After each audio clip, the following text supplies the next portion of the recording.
प्रणाम स्टूडेंट, कैसे हैं आप सब लोग। आशा करता हूं अच्छे होंगे। मैं अंकित शर्मा आपका स्वागत करता हूं आपके अपने परिवार फिजिक्स गुरु में, जहां पर हम ग्रेजुएशन के लिए फिजिक्स, केमिस्ट्री और मैथमेटिक्स। देखिए, मैथ्स आपका रेगुलर चल रहा है, जिसमें हम वेक्टर स्पेस पढ़ रहे हैं, यानी कि लीनियर अलजेब्रा पढ़ रहे हैं। नए सर है, जाकर देखिए, आपको मजा आने वाला है।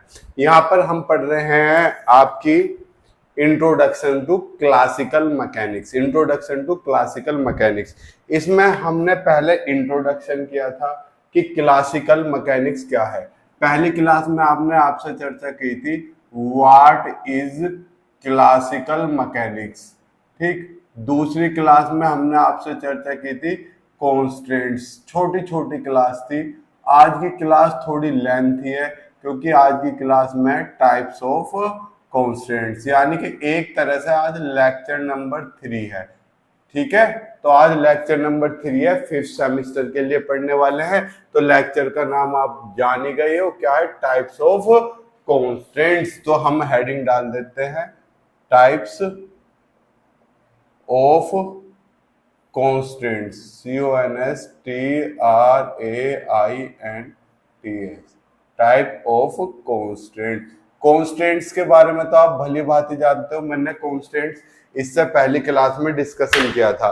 मैंने आपको बताया था कि कॉन्स्टेंट्स क्या होते हैं। जब आप किसी मोशन पे कोई कंडीशन लगा देते हो तो कंडीशन ही क्या कहलाती है? कॉन्स्टेंट। इससे पहले जो इस लेक्चर पे आए, इससे पहले 5-6 मिनट का एक लेक्चर है, आप उसे जाके देख लो, ठीक। लिंक मैं डिस्क्रिप्शन बॉक्स में डाल दूंगा। देखो, आज की क्लास में हम टाइप्स की चर्चा करने वाले, थोड़ी लेंथी क्लास रहेगी। तो ये कितने टाइप का है? नॉर्मली बेटा 4 टाइप्स का होता है। कितने टाइप का? 4 टाइप्स का। मैं सारे के सारे पहले नाम लिख देता हूं, फिर एक को हम डेफिनेशन विद एग्जाम्पल पढ़ेंगे। तो पहला है holonomic. Holonomic, holonomic constants. Constants समझना नाम इनके। दूसरा होलो, तो फिर क्या हो गया? Non holonomic. Non holonomic constants. इसका जस्ट आप नाम से देख लो, नॉन का इस्तेमाल होता है जैसे होमोजीनियस और नॉन होमोजीनियस। नॉन इस्तेमाल होता है जब इसका आप क्या चलते हो बेटा? बिल्कुल उल्टा चलते हो। उल्टा कैसे? अपोजिट। अगर ये दाएं जा रहा है तो नॉन होलोनोमिक बाएं जाएगा। अब क्या है बेटा? स्क्लेरोनोमिक, SCLERO, स्क्लेरोनोमिक। अब किसी किसी बुक में स्क्लेरोनोमस भी लिखा हुआ है, तो भी बात एक ही है, स्क्लेरोनोमस या स्क्लेरोनोमिक कांस्टेंट, कांस्टेंट, ठीक। और fourth रियोनोमिक,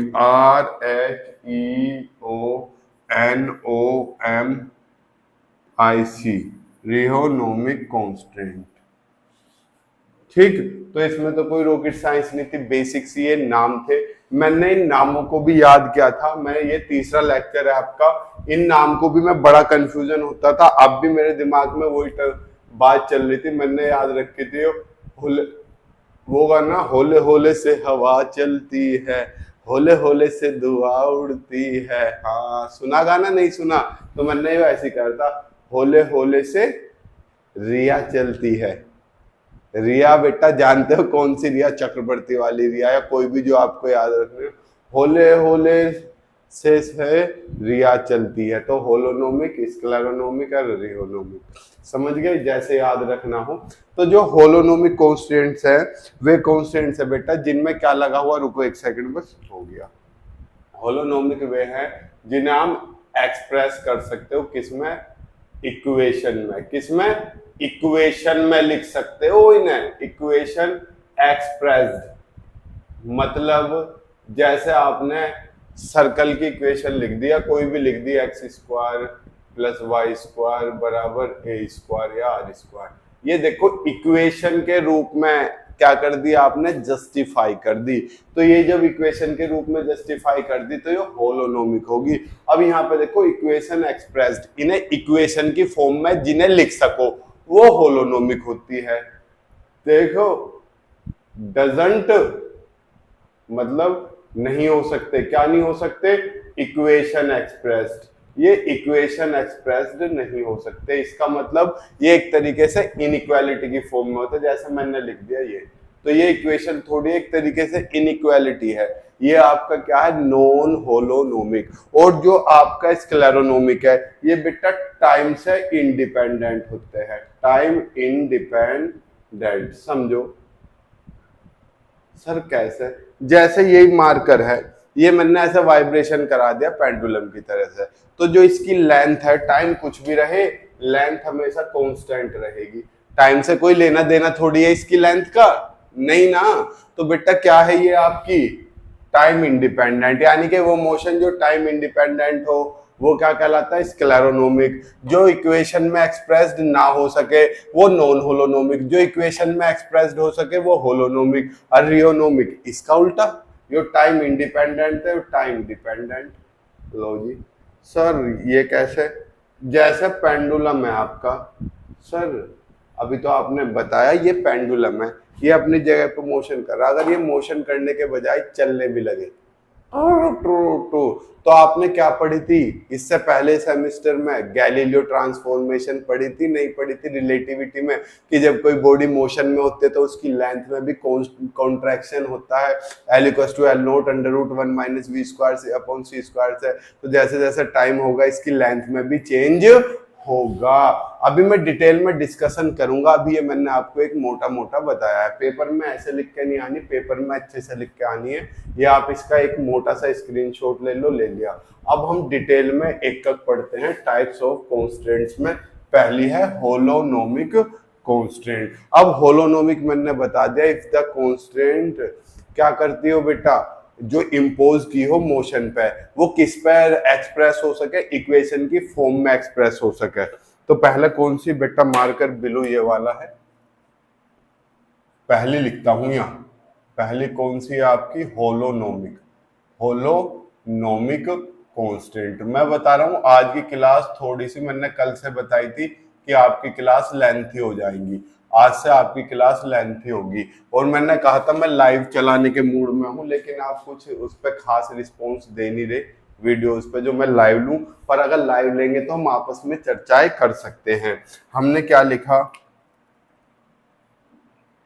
if the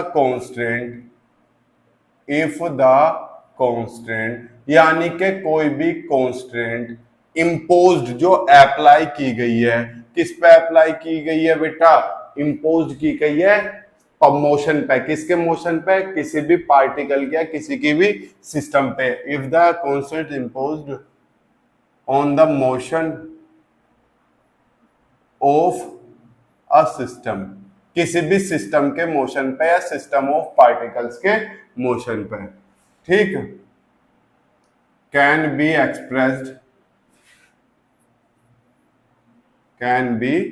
expressed in mathematical equation. हम उसे मैथमेटिकल इक्वेशन में एक्सप्रेस कर सके, कैसे, जैसे कोई फंक्शन दे दिया r1 r2 r3 ... rn time के रेस्पेक्ट में भी कितना 0। तो ये देखो ये मैथमेटिकल इक्वेशन के फॉर्म में क्या होगी, एक्सप्रेस होगी। क्या है बेटा, जो r1 r2 है, वेहर r1 r2 r3 ... rn r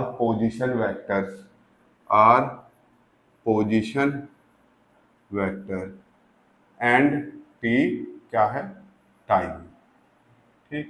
then तब आपकी कांस्टेंट इज नोन एज क्या कहलाएगी, होलोनोमिक कांस्टेंट। सर अब भी नहीं समझे, एक बार और ध्यान से समझाओ।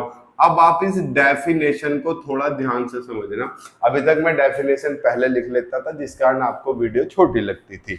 अब देखो मैंने क्या लिखा, if the constant imposed on the motion of A system. Imposed का मतलब लागू करना, यानी कि वे कांस्टेंट जो हमने लागू कर दी मोशन पे, गति पे, किसकी, किसी भी सिस्टम की, और वे can be expressed in mathematical equation, और वे किसी भी मैथमेटिकल इक्वेशन में की किया जा सकती है एक्सप्रेस, इस तरीके से r1 r2 = 0।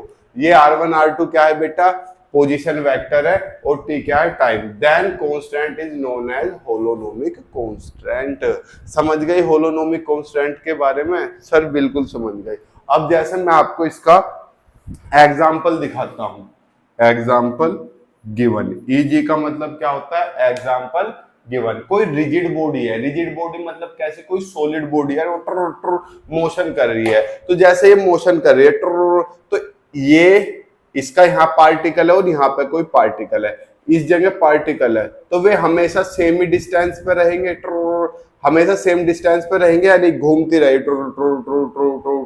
तो क्या वे पार्टिकल बदलेंगे अपनी पोजीशन? नहीं भैया, पार्टिकल तो यहीं पे ही रहने, वे हमेशा जो यहाँ था वो यहाँ था, क्योंकि रिजिड बॉडी कैसी होती है, सॉलिड एक तरीके से, जिसे दबा ना सको। तो हम यही बात लिखते हैं, क्या लिखते हैं, the motion of rigid body, the motion of rigid body is a constrained motion। क्यों भाई? as the distance between any two particle remains constant. भैया कांस्टेंट रहेगी, जब कांस्टेंट रहेगी तो उसे इक्वेशन में एक्सप्रेस कर सकते हैं, नहीं कर सकते? सर हमारी खोपड़ी में नहीं आया, ऐसे समझो, ये हमारी भाई ओरिजिन है, कोई है यहाँ पे, कोई बॉडी है, ठीक, इसका एक पार्टिकल ये ले लिया और एक पार्टिकल ये ले लिया, इसका यहां से पोजीशन वेक्टर है बेटा, पोजीशन वेक्टर है आर आई, इसका कितना है आर जे, और यहां से पार्टिकल ये है, इसका पोजीशन वेक्टर क्या है बेटा सी आई। मान लिया सी, मान लिया, जो आपका मन करे वो मान लो, जो बुक में मानना हुआ, बुक में सी आई जे मानना हुआ, आपकी कौन सी बुक में वो मैं आपको बता दूंगा, अभी फिलहाल मैं बुक फॉलो नहीं कर रहा। अब आप इसे ट्रायंगल बनाओ, देखो एक तो ऐसा हो गया ट्र, एक ऐसा हो गया ट्र, और दूसरा ऐसा हो गया ट्र, ये कितना आर आई, ये कितना आर जे, ये कितना सी आई जे। तो अगर हम ट्रायंगल लॉ लगाएं by applying triangle law of vector addition, triangular law of vector addition, अगर हम वेक्टर एडिशन का ट्रायंगुलर लॉ लगाएं तो आपको बताए बेटा क्या, एक वेक्टर ऐसा, एक ऐसा, एक ऐसा है, तो ये रिजल्टेंट होता है, पता है, जिसका सिर से सिर मिला और पैर से पैर मिला, जिसे हम परिणामी बोलते थे, और वो दूसरे वेक्टरों के योग के बराबर होता था। तो यहाँ इसका सिर से सिर मिल रहा है, इसका पैर से पैर, तो आर आई रिजल्टेंट हो गया, जो अन्य दो वेक्टरों के योग के बराबर है, आर जे प्लस सी आई जे, यही तो बनेगा। अब आर आई जे मैं इधर माइनस का कर दूं, आर जे इक्वल टू सी आई जे, ये हो गया। इस सी आई जे की डायरेक्शन ऐसे थी, इस पार्टिकल की ऐसे, अगर ये पार्टिकल निचली डायरेक्शन में जाए, निचली डायरेक्शन में जाए तो बेटा यहाँ क्या हो जाएगा, सी जे आई हो जाएगा, और इन दोनों की डायरेक्शन भी बदल जाएगी, यही तो होगा। कोई इसमें मैंने रॉकेट साइंस तो लगाई नहीं दी, ये मैंने ऊपर की डायरेक्शन में लिया था तो R I minus R J आ रहा था, नीचे की डायरेक्शन में ले लूंगा तो R J minus R I आ जाएगा, दोनों बात एक है, डिस्टेंस एक ही है। अगर मैं इन्हें एक फॉर्मेट में लिखूं तो मैं इन्हें मैग्नीट्यूड का स्क्वायर करके लिख सकता हूं, जैसे आर आई माइनस आर जे के मैग्नीट्यूड का स्क्वायर कर लूं, सी आई जे के मैग्नीट्यूड का स्क्वायर कर लूं।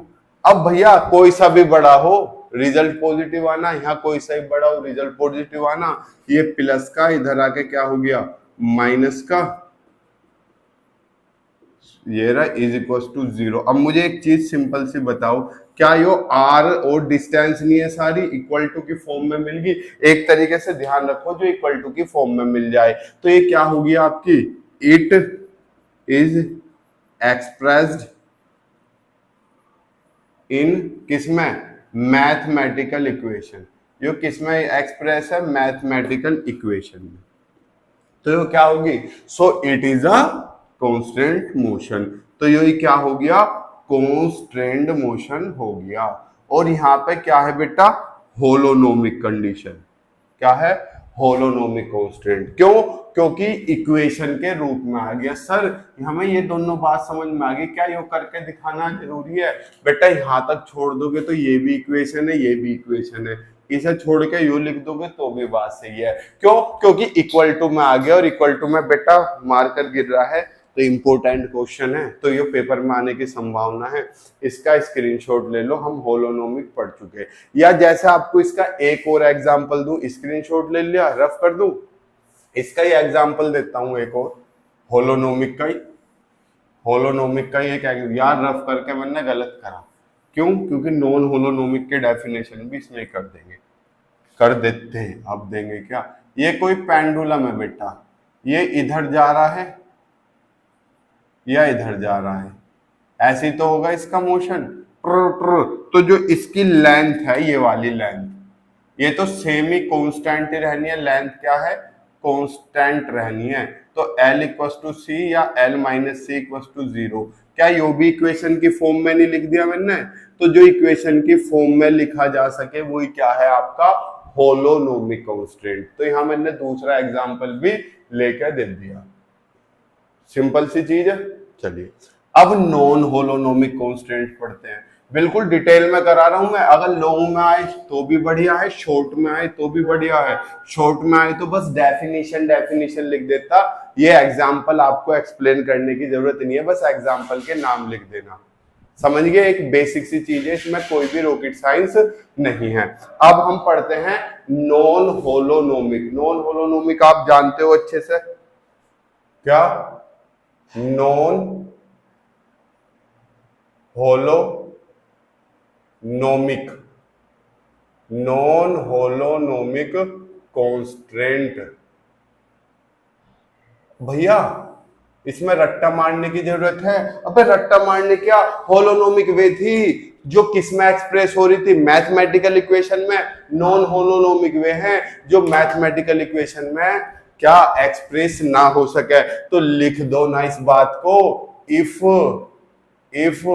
द कांस्टेंट, जो पहले लिखी थी सेम वही कांस्टेंट, इम्पोज का मतलब लागू की गई, किस पे, ऑन अ मोशन। किसके मोशन पे, ऑफ ए सिस्टम या ऑफ ए पार्टिकल या of A system of particle, can not be expressed in mathematical equation. जो मैथमेटिकल इक्वेशन में एक्सप्रेस ना की जा सके, कैन नॉट बी, ध्यान से सुनना, उसमें था कैन बी, इसमें क्या है, can not be expressed in mathematical equation. कौन सी मैथमेटिकल इक्वेशन, यही बेटा जिसमें इक्वल टू आता हो, ठीक, can not be expressed in mathematical equation this, then the constraint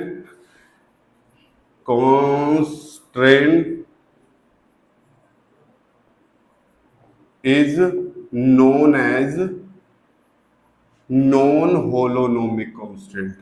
non holonomic constant। लो जी बताओ, इसमें कोई रॉकेट साइंस था, बेसिक सी थी। इसका एग्जाम्पल से आप समझ जाओगे। इजी का मतलब एग्जाम्पल गिवन, कोई पार्टिकल है, ये मैंने एग्जाम्पल आपको पहले भी लिखाई है जब कांस्टेंट की चर्चा की थी, पर वहां पे मैंने ये नहीं बताया था कौन से वाले कांस्टेंट है। अब हम इनकी चर्चा कर रहे हैं। कोई पार्टिकल है, ए पार्टिकल इन अ बॉक्स, किसी पार्टिकल में कोई बॉक्स है, बॉक्स बना दे, चलो बॉक्स बना देते हैं।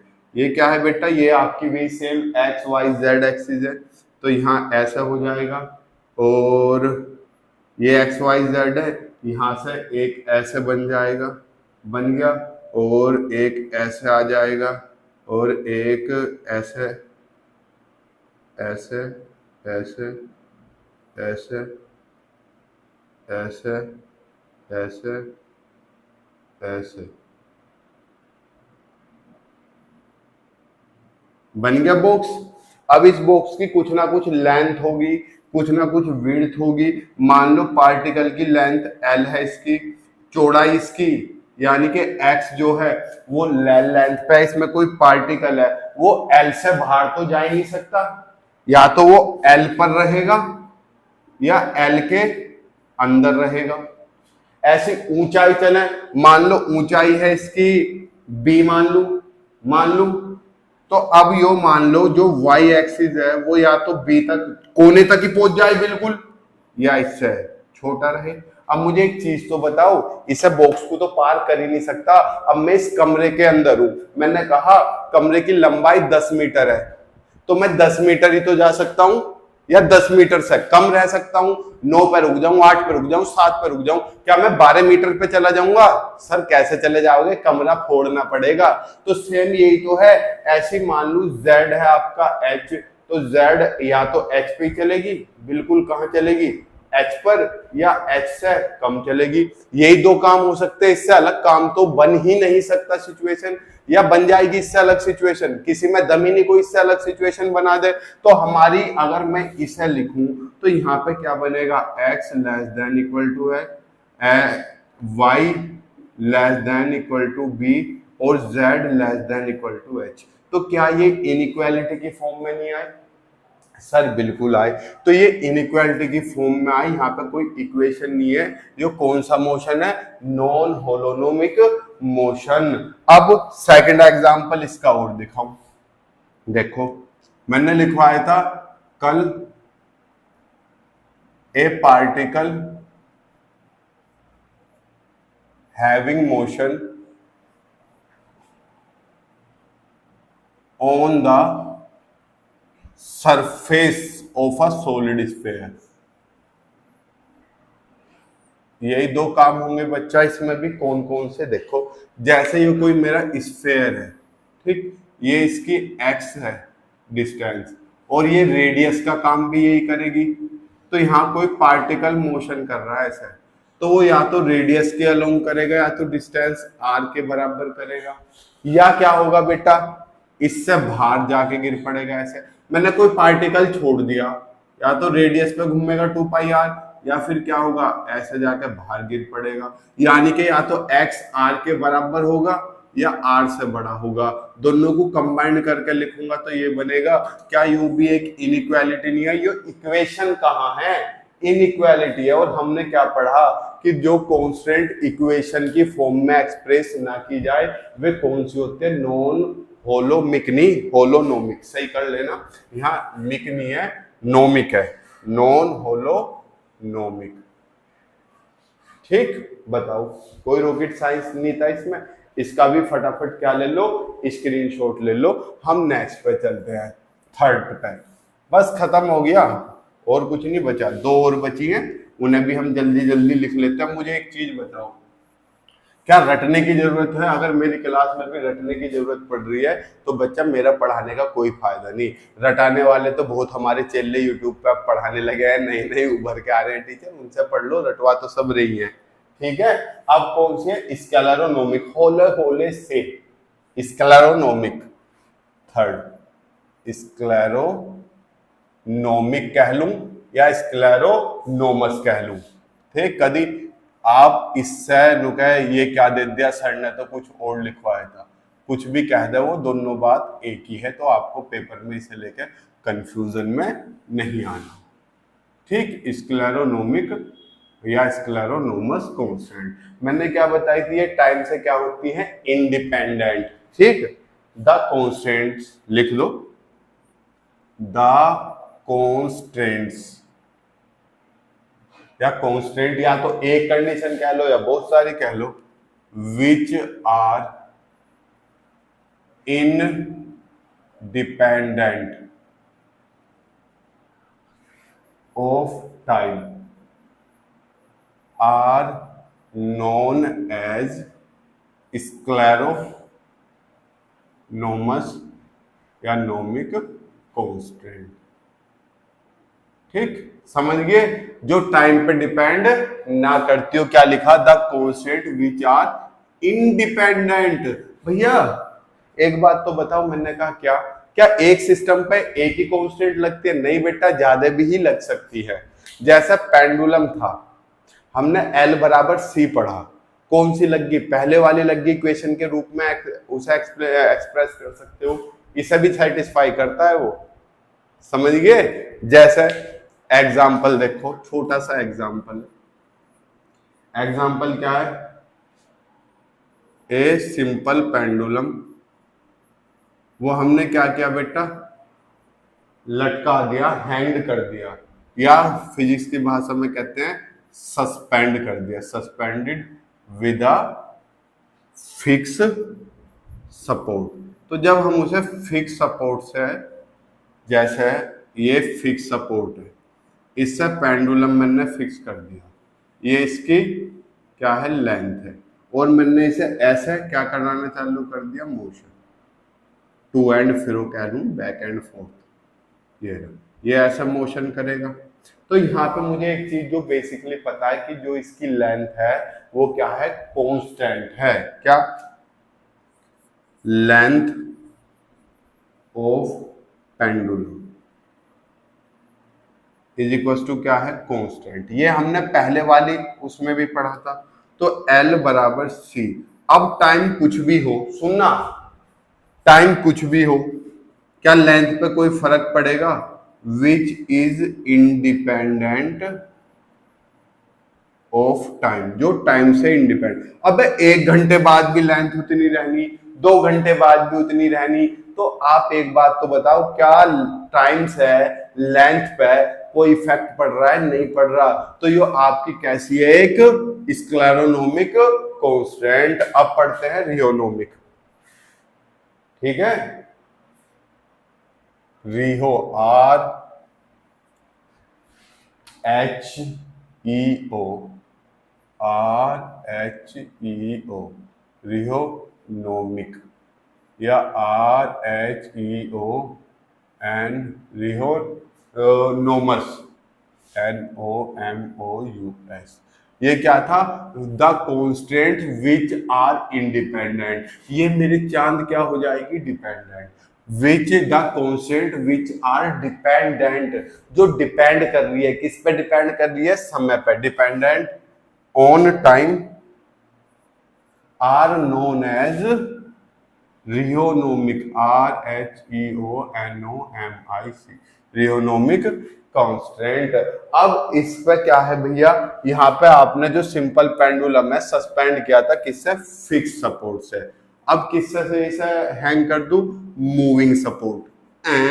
ये क्या बोल रहा भैया, तो जब आप इसे मूविंग सपोर्ट से, यानी कि सपोर्ट फिक्स नहीं है, ये भी क्या कर रही है, मोशन कर रही है सपोर्ट, समझो। ये पेंडुलम इससे लटका दिया, ये ऐसा है, और ये फिक्स सपोर्ट भी क्या कर रही है, मोशन। तो आपने किससे पढ़ा था, गैलीलियन वेरिएंट ट्रांसफॉर्मेशन पढ़े थे, उसमें आपने पढ़ा था अगर पार्टिकल मोशन में है तो उसकी लेंथ पे इफेक्ट पड़ता है। तो इसकी लेंथ क्या होगी बेटा, टाइम पे डिपेंड कर जाएगी। तो ये आपका क्या बन जाएगा, रियोनोमिक कांस्टेंट, समझ गए। तो इसका भी क्या करो, स्क्रीनशॉट ले लो। अब यहाँ पे समझो एक चीज, हमने कांस्टेंट के टाइप्स खत्म कर लिए, कांस्टेंट्स खत्म कर लिए, और उसकी डेफिनेशंस खत्म कर लिए, एग्जांपल खत्म कर लिए। तो अपने सिलेबस के आप पहले पोर्शन में देखो, हम उसका छोटा सा एक टॉपिक खत्म कर चुके हैं। अब उससे नेक्स्ट टॉपिक चलेगा, वो करेंगे हम आपसे नेक्स्ट क्लास में, यानी कि कल की क्लास में। तब तक के लिए जय हिंद, जय भारत, प्रणाम, शुभ संध्या।